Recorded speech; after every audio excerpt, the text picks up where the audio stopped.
안녕하세요. 저는 남편과 손주들과 함께 즐거운 노년을 보내고 있는 60대 할머니입니다.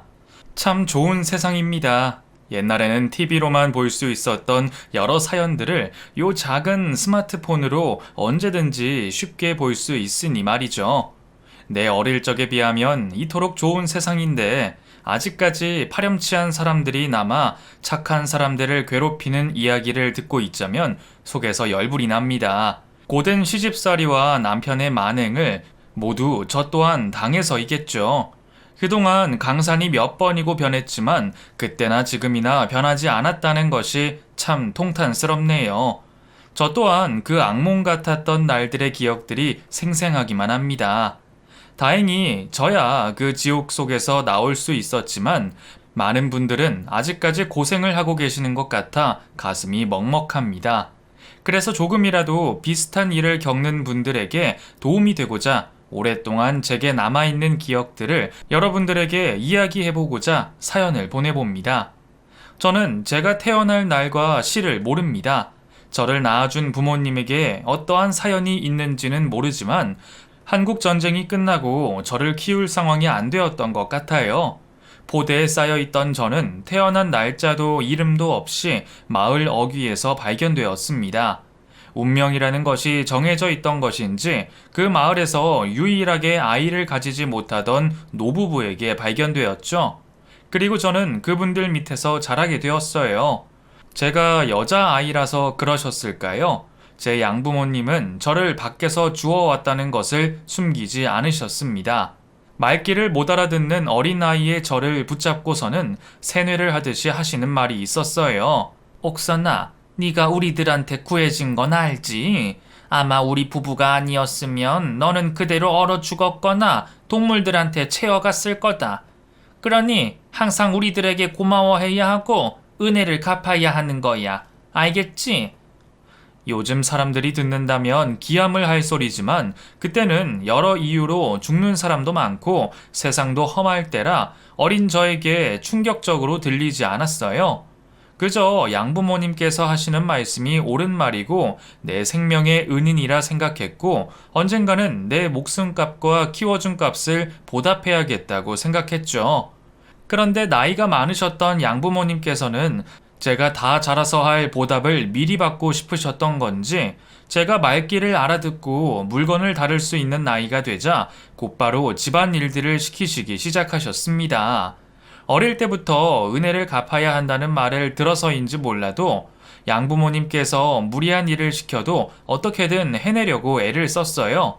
그 때문인지 무엇이든 시키면 잘 해오는 탓에 저에게 점점 더 무리한 일들을 시키시곤 하셨죠. 처음에는 빗자루질과 걸레질로 시작되었던 집안일이 빨래서부터 음식 다듬는 일까지 점점 많아졌어요.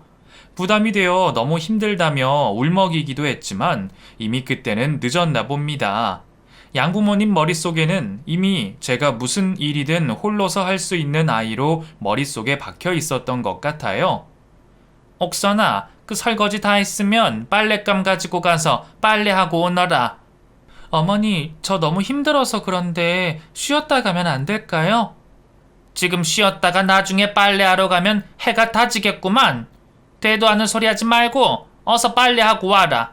옥선아, 빨래 말고도 집안일이 태산이야. 네가 어려서 밭일을 못하니 집안일이라도 척척 해야지. 분명 나도 어린아이인데 동네 또래 아이들처럼 강과 산을 뛰어놀 수가 없었어요. 겨우 비는 시간을 마루에 앉아 있는 것도 사치라고 느껴질 만큼 저의 어린 시절은 일을 빼놓고 이야기할 수 없었죠.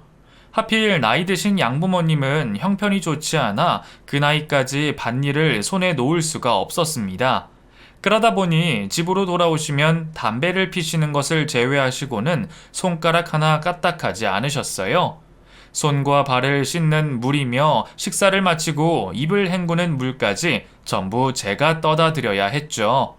그 작은 고사리 같은 손으로 낮에는 온갖 집안일을 했고 부모님께서 일을 마치시고 돌아오면 몸을 주물러야 했죠.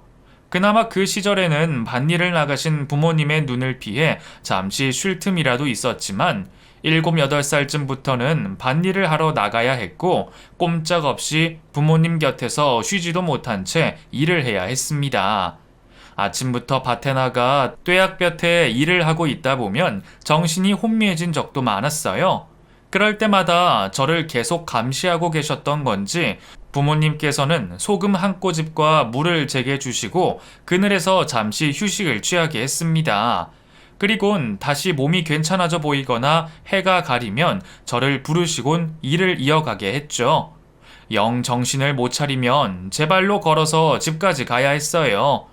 돌아간 집에서도 잠시의 휴식을 취할 뿐 밭일을 못하는 대신 집 정리를 해야 했죠.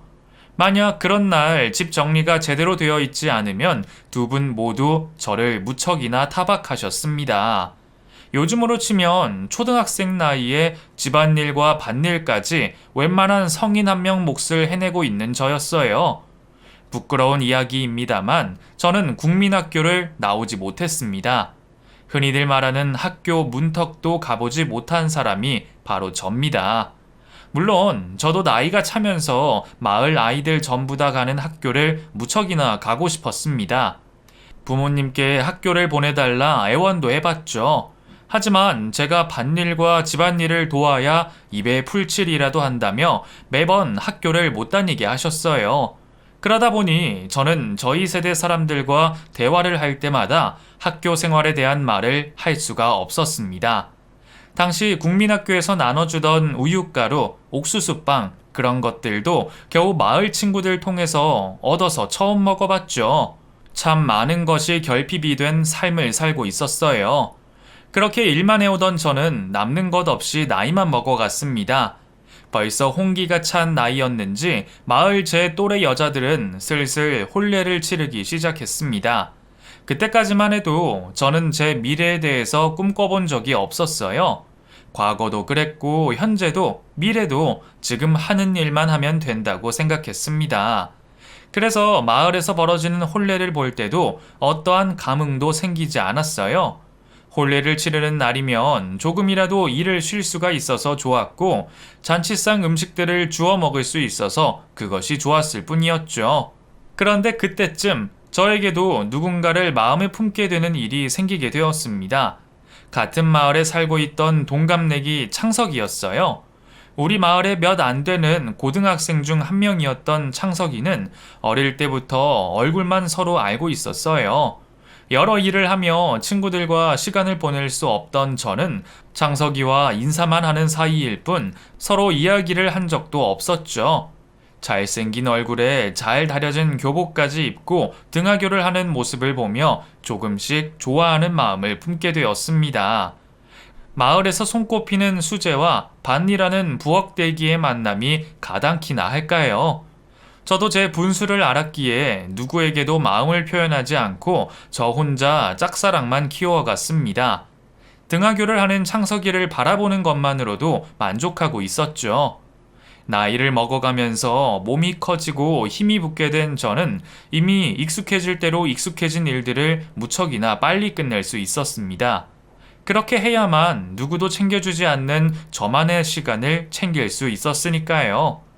그날도 일을 일찍이 다 마친 저는 저만의 휴식을 하러 강가에 앉아 흐르는 강물을 보며 쉬고 있었어요.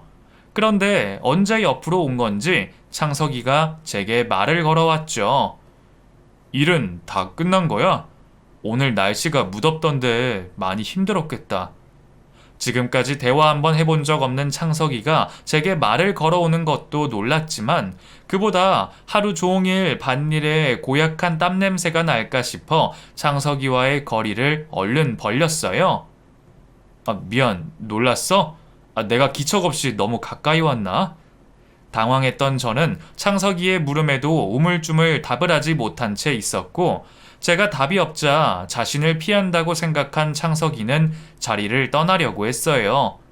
내가 네 휴식을 방해했나 보다. 미안. 그럼 나는 그만 가볼게. 아니, 그런 게 아니고 내가 땀 냄새가... 뭐? 아니, 내가 일하느라 하루 종일 땀을 흘렸거든. 가까이 오면 나한테 땀 냄새 날 거야. 겨우 그거야? 나도 여기까지 오느라 땀은 한 바닥 흘렸어. 그리고 너한테 땀 냄새 안 나니까 걱정하지 마. 그런데 우리 이렇게 둘이서 대화하는 건 처음인 것 같다. 한 마을에 살면서 그렇게 많이 마주쳤는데. 좋아하는 남자아이 앞에서 창피했지만 처음 대화를 할 수 있는 기회에 창석이를 떠나보내고 싶지 않았습니다. 창피함을 감수하고도 창석이를 붙잡아 처음으로 대화를 시작하게 되었죠.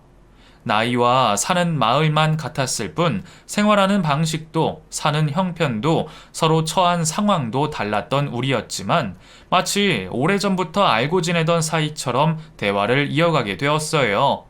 하지만 곧 집으로 돌아가 저녁 일을 해야 했던 저는 아쉬움이 가득한 채 집으로 돌아가게 되었습니다. 한여름밤의 꿈처럼 아주 잠시였지만 창석이와 있었던 일로 그 다음 날까지 기분이 날아갈 듯 좋았습니다. 혹시나 싶어 같은 시간 같은 장소에 나가 창석이를 기다렸는데 그날 또 창석이는 그곳으로 나와 주었어요. 그날부터 우리는 매일 같은 시간 같은 장소에서 서로를 보며 대화를 나누게 되었죠. 말이야 대화였지 대부분을 창석이가 하는 말을 듣는 것이 거의 전부였어요. 평생을 한 마을, 한 집에서 일만 해오던 저에게 창석이는 넓은 세상 이야기를 해주었습니다. 다른 사람들이 지겨워할 수 있는 말도 저에게는 모두 새로웠고 재밌기만 했어요. 제 이름 석자도 쓸 줄 몰랐던 저에게 글을 알려주었던 사람도 창석이었어요.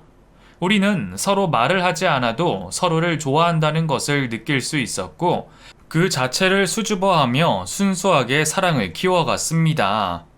옥선아, 나는 꼭 2층 양옥집에 아들, 딸 하나씩 낳고 살 거야. 2층 양옥집 같은 건 돈이 정말 많아야 할걸? 당연하지. 지금 내가 공부 열심히 하는 이유도 전부 다 돈 많이 벌려고 하는 건데. 나는 꼭 우리 부모님과 옥선이 너를 호강시켜 줄 거야. 부모님이야 당연하지만 나는 왜 거기에 들어가니? 무슨 소리야? 지금까지 내가 미래를 그릴 때마다 너는 항상 내 옆에 있었는데. 뭐? 너는 어른들 없다고 못하는 소리가 없어. 누가 들으면 어떡하려고 그래? 뭐 누가 들으면 어때? 확 내가 책임져 버릴까? 순서가 좀 바뀐다고 문제가 되나? 나는 지금이라도 옥선이 너를 책임질 수 있어. 가끔씩 장난을 치듯 말하는 창석이 말에 행복한 제 미래를 꿈꾸기도 했습니다. 그 꿈이 현실로 이뤄질 수 없다는 걸 알았지만 상상만이라도 할 수 있어서 좋았어요. 창석이와의 만남은 하루 종일 고된 일에 지친 저에게 유일한 휴식이었고 제 인생의 유일한 오아시스 같은 시간이었습니다. 하지만 그 행복마저도 얼마 가지 못했어요. 매일 어딘가로 향하는 저를 수상하게 생각한 양부모님은 저의 뒤를 밟으셨고 제가 한가롭게 남자와 같이 시간을 보내고 있는 걸 보게 되셨죠.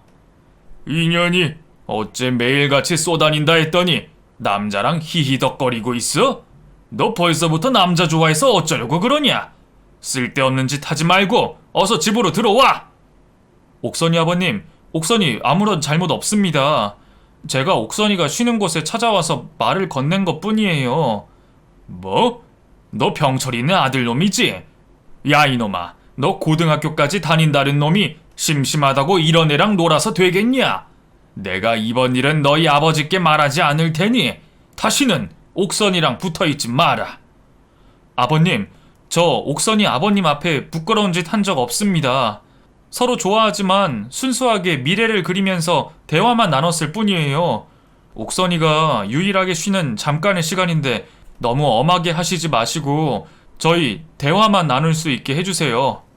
아니 그래도 이놈이, 야 이놈아, 네가 고등학교 다닌다고 벌써 뭔가 된 것 같이 구는 것 같은데 너희 집이나 우리 집이나 별반 차이가 없다.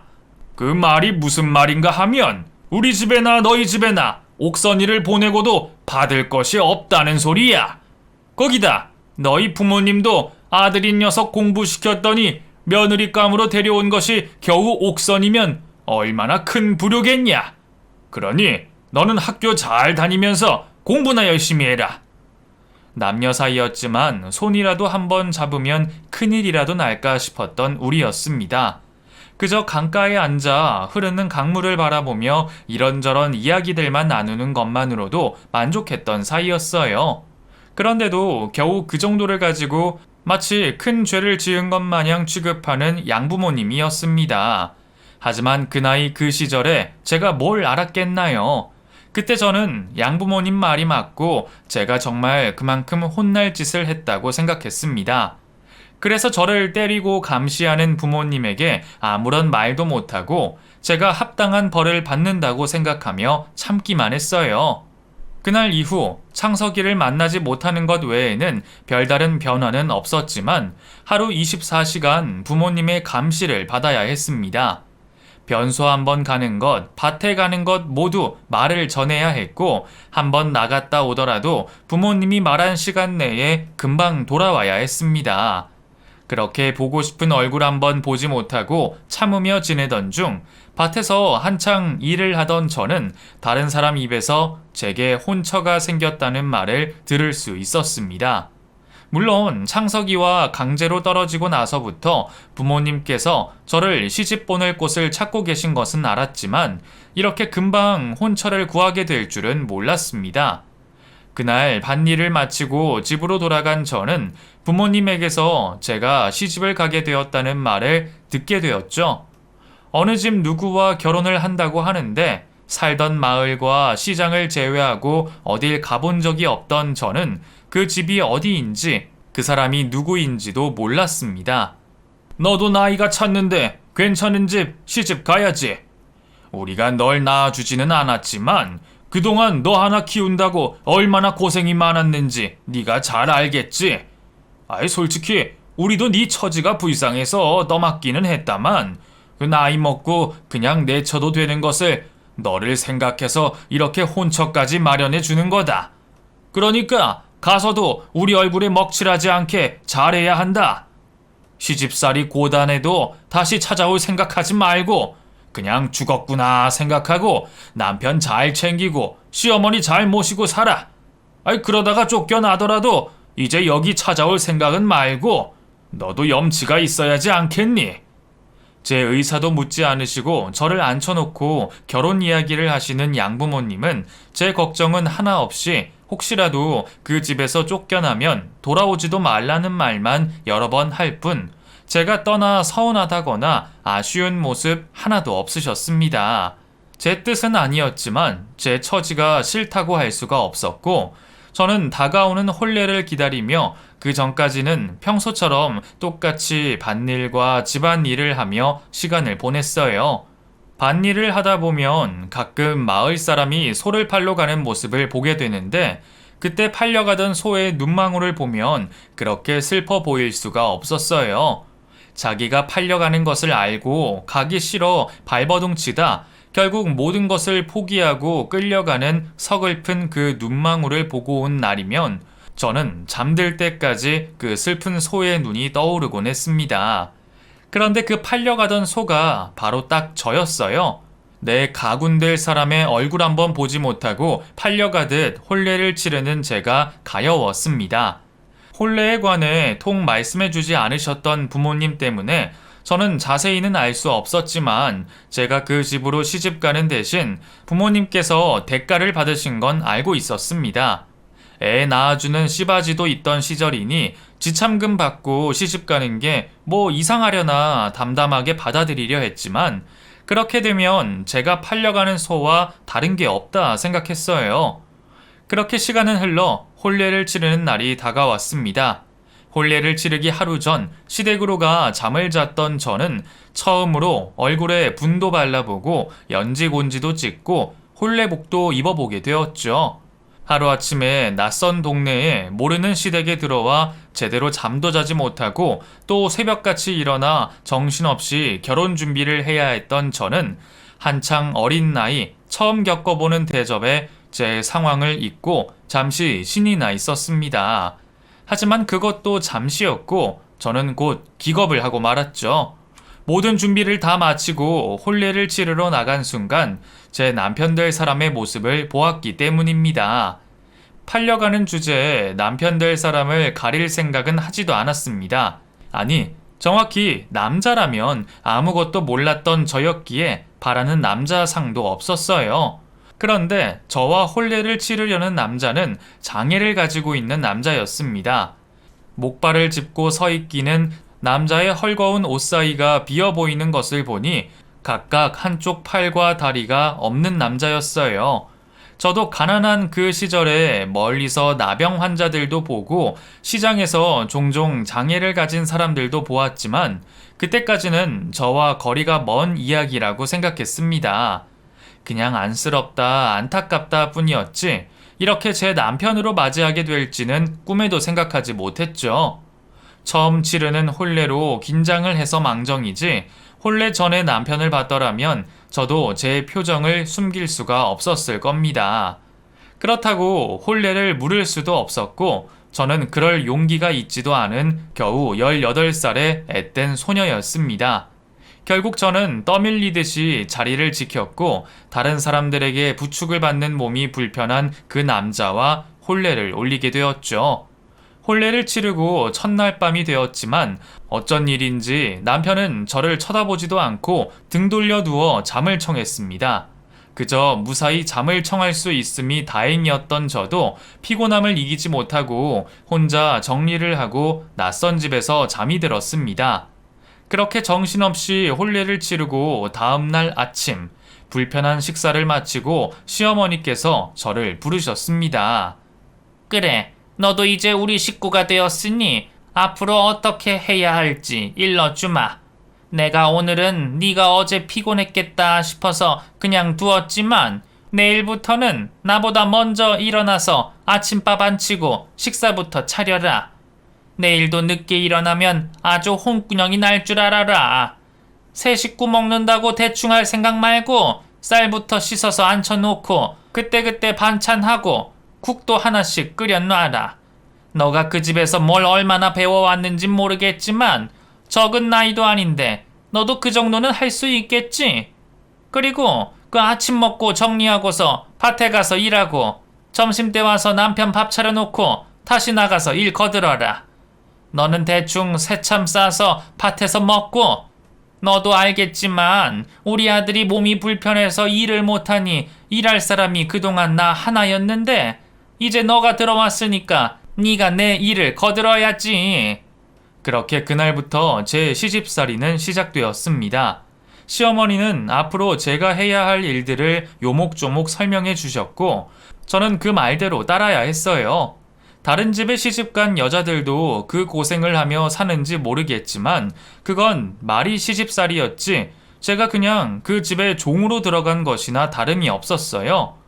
꼭두 새벽에 일어나 불을 지피고 밥을 짓는 것부터 시작으로 하루 종일 밭일에 청소 빨래에 정말 쉴 틈이 없었습니다. 시어머니는 며느리를 들인 것이 아니라 마치 아들을 대신하고 아들 수발을 들어줄 좋은 일꾼 하나 들인 것 마냥 저를 생각하셨습니다. 집에 있을 때도 살림 거들고 밭일을 하곤 했지만 그때와는 비교도 할 수 없을 정도로 힘들었어요. 저를 일하는 소처럼 생각하시는지 제가 아프다고 해도 동정 한번 하지 않으셨죠. 안 그래도 험한 제 손은 몇 배는 더 퉁퉁 불어 터졌고 먹은 것에 비해 고생을 많이 해서 살이 쭉쭉 빠지는 것 같았습니다. 차라리 일만 시켰으면 그나마 나았을 텐데 시어머니는 저를 남편을 대신하는 일 말고도 몸이 불편한 남편의 수족처럼 생각하시며 저는 활동이 불편한 남편의 수발을 들어야 했습니다. 남자도 아닌 제가 제 몸에 2배 되는 남자를 챙기고 몸이 불편한 남편의 수발 드는 일은 절대로 쉬운 일이 아니었습니다. 요즘에야 요양보호사 같은 직업이 있고 그분들 일이 얼마나 고될지 다들 잘 알겠지만 그 시절에는 그런 게 아니었죠. 게다가 결혼한 지 몇 달이 되도록 저를 제대로 쳐다보지도 않는 남편이 곁에 있는 것도 불편한 일이었습니다. 남편은 몸이 불편해서 그런 건지 성격이 좋은 편이 아니었어요. 몸이 불편한 이유로 자격지심이 심했고 마음에 화가 많았습니다. 별것 아닌 일에도 버럭버럭 화를 내는 남편을 보면 저는 너무 무서워서 제 심장이 쪼그라들 것 같았어요. 아픈 사람이니 이해해 보려고도 했지만 어린 제가 견디기에는 버거운 일들이었습니다. 내가 오후에 나가야 하니까 옷 다려놓고 구두 닦아두라 했지? 이게 왜 아직도 안 되어 있어? 미안해요. 내가 집안일 한다고 깜빡했어요. 지금 얼른 해놓을게요. 화 풀어요. 하루 종일 하는 것도 없는 게 서방이 시키는 거 하나 제대로 안 해놔? 왜? 너도 내가 병신이라 무시하는 거냐? 그래? 팔다리도 없는 새끼가 옷 다려 입고 구두 닦아 신어서 뭐 하나 싶냐? 그런 거 아니에요. 정말 깜빡했어요. 하루 종일 힘든 일에 시달리다 보면 몸이 10개라도 부족할 것 같았는데 남편은 그런 제게 자신의 잔심부름까지 시키곤 했습니다. 저도 어떻게든 하려고 했지만 가끔은 시간에 쫓겨 미처 다 하지 못하거나 일이 너무 많아 깜빡하는 일도 있었죠. 그럴 때면 남편은 제가 자기를 무시하는 거라며 고래고래 소리를 지르고 화를 내곤 했습니다. 제가 한 번의 말귀를 못 알아듣는다며 화를 냈고 자기 말대로 해주지 않으면 물건들을 집어 던지곤 했고 한 번은 남편이 던진 물건에 맞아 이마가 찢어지는 날도 있었어요. 남편은 제게 늘 화를 냈습니다. 제 실수는 당연하고 남편과 시어머니의 잘못까지 모두 제 탓이 되어야 했고 그 집에 제 편은 아무도 없었습니다. 제가 동네 북이나 되는 건지 그 두 사람은 모두 저를 그렇게 대했어요. 남편이 제게 화를 내며 난리를 칠 때면 시어머니는 말릴 생각도 없이 오히려 제가 자기 아들의 화를 돋구었다며 더 크게 화를 내고 혼을 내시곤 했습니다. 너 지금 뭐 하는 거야? 내가 형남이 잘 챙기라 했냐 안 했냐? 대체 무슨 생각을 하고 살길래 시키는 거 하나 제대로 못해서 매번 이 야단을 만드니? 그게 아니라요, 어머니. 형남씨가 계속 술을 찾아서 제가 말리려다가요. 으이그 미련한 거사. 남편이 술을 찾으면 적당히 비위 맞춰서 알아서 잘 해야지. 그걸 고집 곧대로 말해서 또 사람 기분 잡치게 만들었구만. 넌 정말 잘하는 게 뭐냐? 남편이 화내면 애교 있게 살살 구슬릴 줄도 알고 그래야지. 남자는 여자하기 나름이라고 내가 했냐 안 했냐? 아니면 너 설마 네 남편이 몸 불편하다고 무시해서 이러는 거냐? 우리 아들한테는 애교 떨기 싫어서 그래. 아니에요. 잘못했어요, 어머니. 18살에 팔려가듯 시집간 제가 저를 보면 화만 내고 욕짓거리하는 남편 앞에서 어떻게 애교를 떨고 다정하게 굴 수가 있겠나요? 저는 남편이 무서워서 남편만 보면 체한 듯 마음이 불편해서 얼어 있었던 건데 시어머니는 그것도 결국 제 잘못이라 하셨습니다. 남편 역시 평소에는 맨날 화만 내는 주제 제가 애교도 없고 매력도 없다며 집안 재산을 가지고 다른 여자들을 만나고 다녔고 제게는 눈길 한번 주지 않았어요.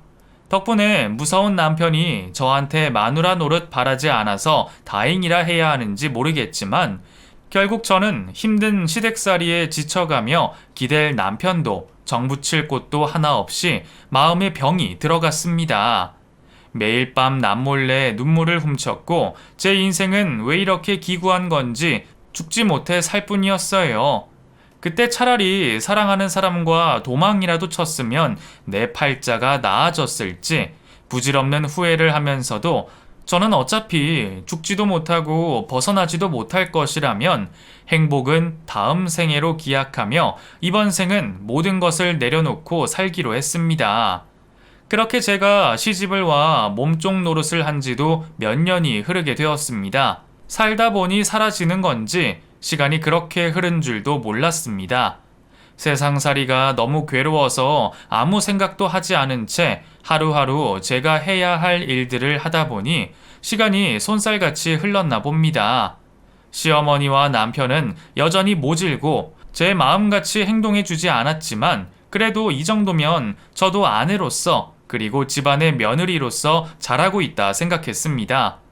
이제는 집안 모든 곳에 제 손이 안 닿은 곳이 없었고 제가 열심히 한 덕분인지 농사도 풍작이었어요.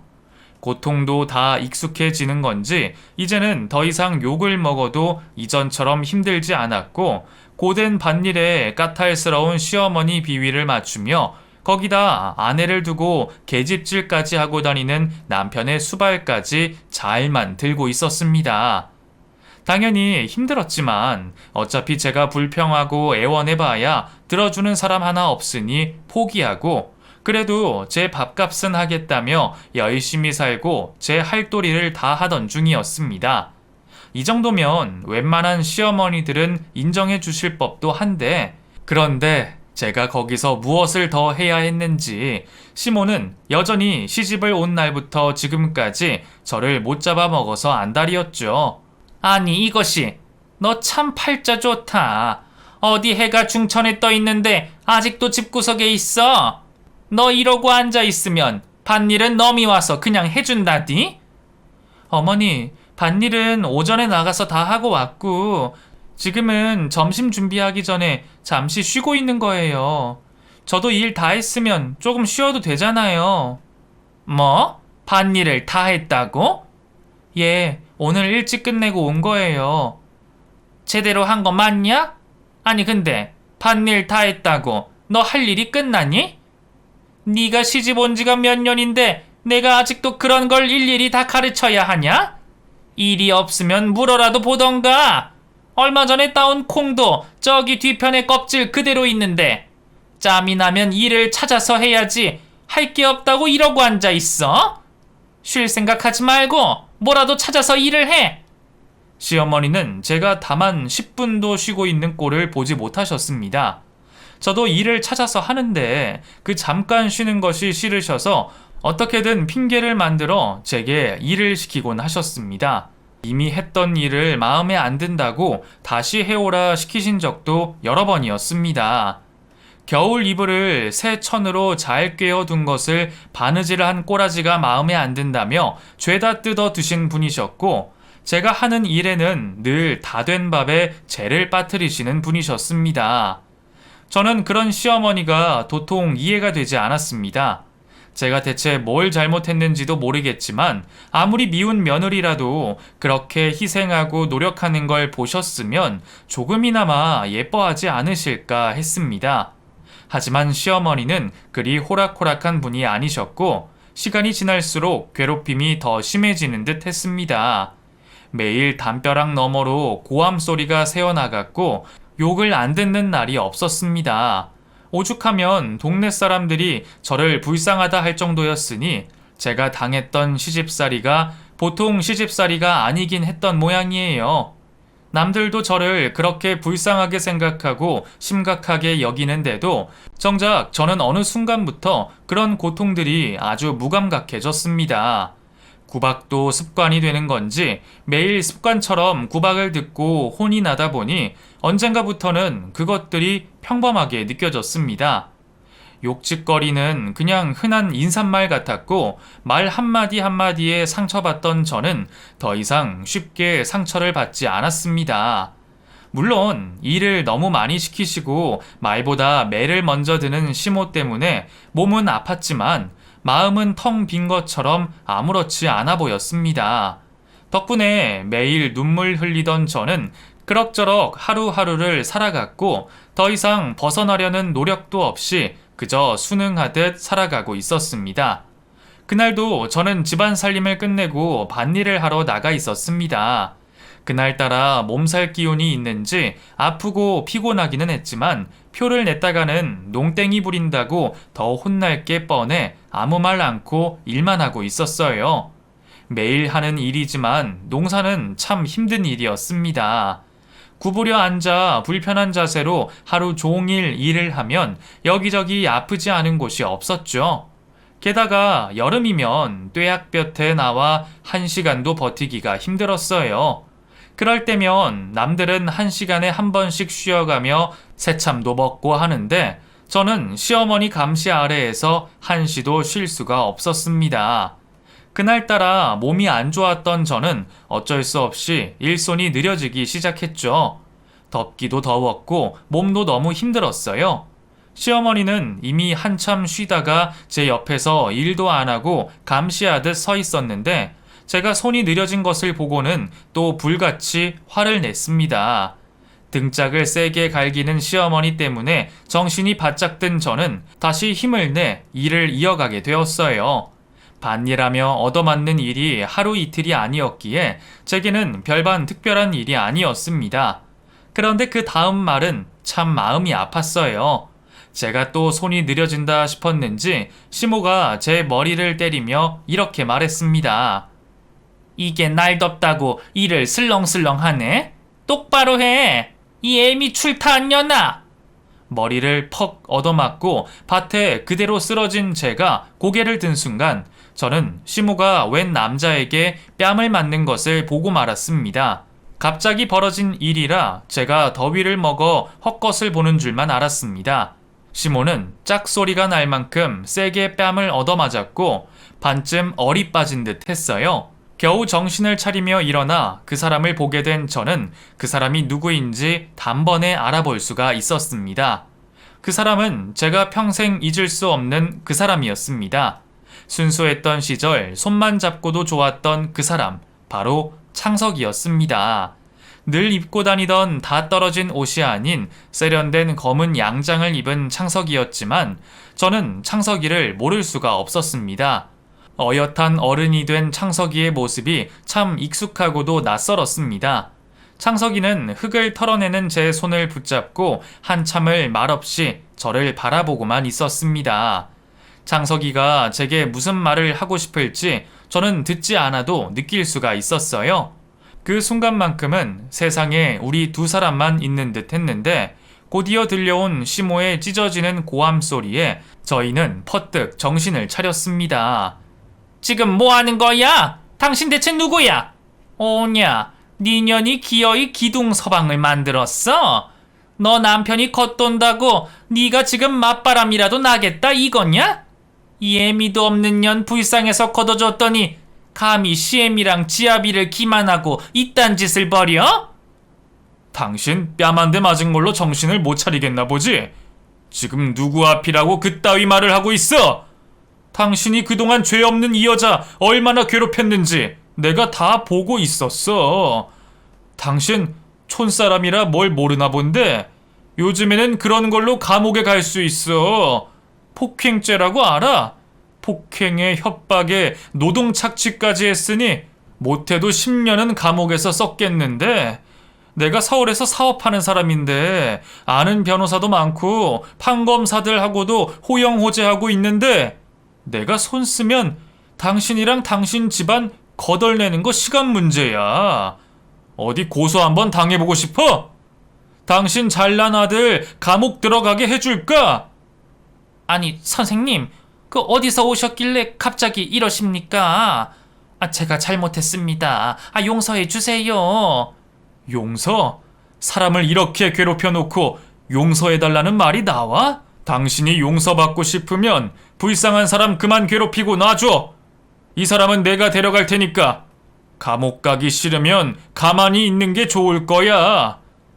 저와 창석이를 죽일 듯 노려보던 시모는 창석이가 대단한 사람인 양 줄줄이 법을 읊자 금세 꼬리를 내렸습니다.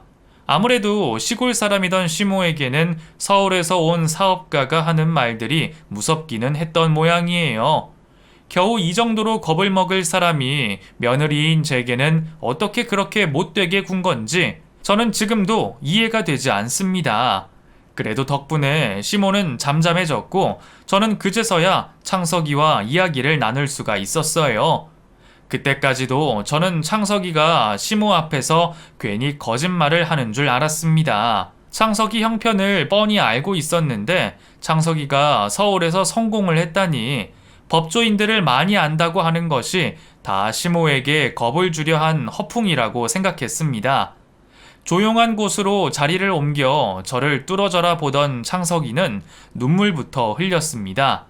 다 부르터서 피딱지가 앉은 제 손을 하염없이 만지며 쉽게 말을 잇지 못했죠. 옥선아, 그동안 얼마나 고생이 많았니? 너가 이러고 사는 줄 알았더라면 내가 좀 더 빨리 찾으러 왔을 텐데. 나는 그동안 너가 나보다 좋은 사람한테 가서 결혼하고 잘 사는 줄 알았다. 내가 아무것도 가진 게 없고 해줄 게 없어서 너를 포기했었는데 이럴 줄 알았으면 그러지 말 걸 그랬어. 창석아, 난 괜찮아. 이제는 나도 그냥 견딜만 해. 사는 게 다 비슷하겠지 하면서 그냥 사는 거야. 근데 너가 여기까지 나를 어떻게 알고 찾아왔어? 멀리 떠났다고 들었는데. 오랜만에 고향에 갔다가 너 소식 듣고 여기까지 찾아온 거야. 그렇다고 결혼한 여자 집에는 못 찾아가고 이 동네 돌아다니면서 너가 어떻게 지내는지 숨어보고 있었는데 그 여자가 너한테 손찌검하는 거 보고 눈이 돌아서 뛰어나왔어. 내가 너 맞는 꼴을 어떻게 보겠어. 옥선아, 나 그동안 한 번도 너 잊은 적 없다? 도망치듯 서울 가서 지내면서도 늘 너 생각하면서 버텼고 너한테 도움되고 싶어서 노력해왔어. 그래서 지금은 너한테 부족함 없이 해줄 만큼 벌게 됐어. 나 너가 결혼한 거 개의치 않아. 내 형편이 나아져도 내가 사랑하는 사람은 옥선이 너 하나다? 많이 늦은 거 알지만 이제라도 나랑 다시 시작하자. 허풍인 줄 알았던 창석이의 말은 모두 사실이었습니다. 아쉽게도 대학까지는 학업을 이어가지 못했던 창석이는 무작정 서울로 올라갔고 별의별 고생을 하며 지냈다고 합니다. 운이 좋았던 건지 개인 사업을 하던 사장님에게 눈에 띄었던 창석이는 그 밑으로 들어가 일을 배우기 시작했고 사장님의 배려로 독립을 할 수 있게 되었다고 합니다. 그 시절에는 서울에 기회가 참 많았기에 열심히 살던 창석이에게도 벼락 같은 행운이 찾아오기도 했나 봅니다. 돈도 벌만큼 벌었으면 나 같은 건 잊고 좋은 여자 만나서 가정 꾸리고 살지. 창석이는 그 세월 동안 저를 잊지 못하고 혼자 지내왔고 고향에서 제 소식을 듣고 저를 몰래 찾아왔던 겁니다. 제가 잘 살고 있어도 아쉬웠을 창석이는 제가 시모에게 구박을 당하고 쌍욕과 몰매를 맞는 것을 보고 제 앞에 나설 수밖에 없었습니다. 창석이는 제가 결혼을 한 것을 알고도 다 상관없다며 저와 새 인생을 살고 싶다며 저를 설득했어요. 저는 제 구원자를 자초한 창석이에게 많이 고마웠지만 또 미안했습니다. 이미 많이 늦었다 생각한 저는 성공한 창석이의 발목을 잡고 싶지 않았어요. 하지만 창석이는 그런 제 마음을 돌리며 끝까지 제 손을 놓지 않았습니다.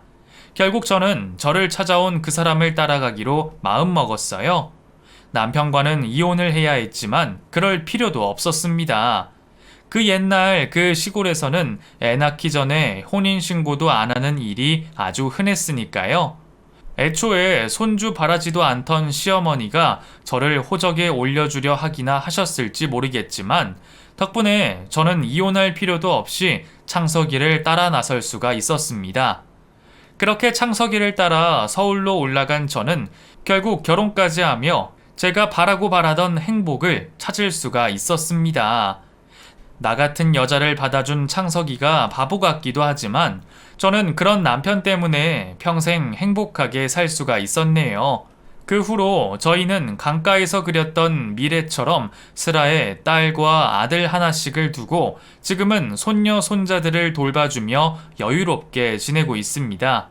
나이가 들어 생각을 해보니 어렸을 적 여러 번 제 손으로 제 삶을 변화시키지 못한 것에 대한 한이 있습니다.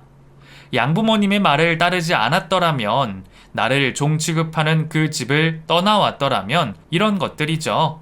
운 좋게 좋은 남편을 만나 결국에는 행복한 삶을 살고 있는 사람으로서 제가 할 말인가 싶지만 부디 저 말고 다른 분들만큼은 자신의 인생을 스스로 개척해 나갔으면 싶네요. 무작정 누군가를 기다리는 것보다 스스로 선택하는 것이 더 빠를 테니 말이죠. 다들 스스로의 행복을 찾으셨으면 좋겠습니다. 감사합니다.